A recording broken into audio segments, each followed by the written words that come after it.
A local organization that fights human trafficking says a bill set to be introduced in Pierre could be, quote, monumental. Tonight, Cumberland's Dan Santella kicks off our team coverage and takes a closer look at why that could be the case.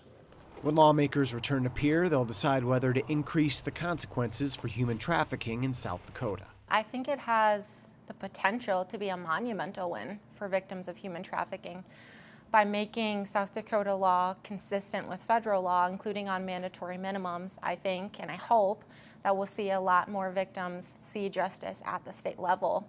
Rachel Schartz is the director of grants management with Call to Freedom, which supports people impacted by human trafficking.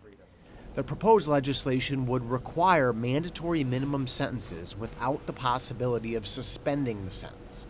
It's one of South Dakota Attorney General Marty Jackley's priorities this session. We don't want human traffickers here in South Dakota, so it sends that message. It has a deterrent value, and if they are going to do it here, it has significant penalties.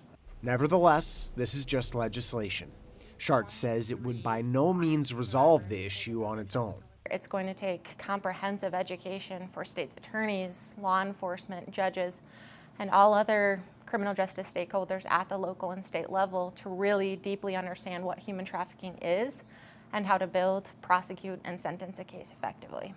And such sentencing could mean everything to someone trapped in a reality of forced labor or sexual exploitation.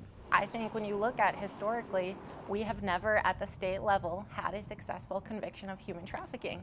They have all pled down to lesser crimes or lesser degrees, or they've gone federal, because up until this point, federal law bore a greater burden on sentencing.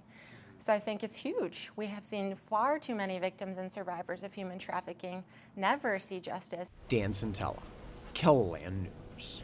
And you can read the bill for yourself. It's going to be attached to this story on our website. South Dakota's upcoming legislative session, it starts in 5 days.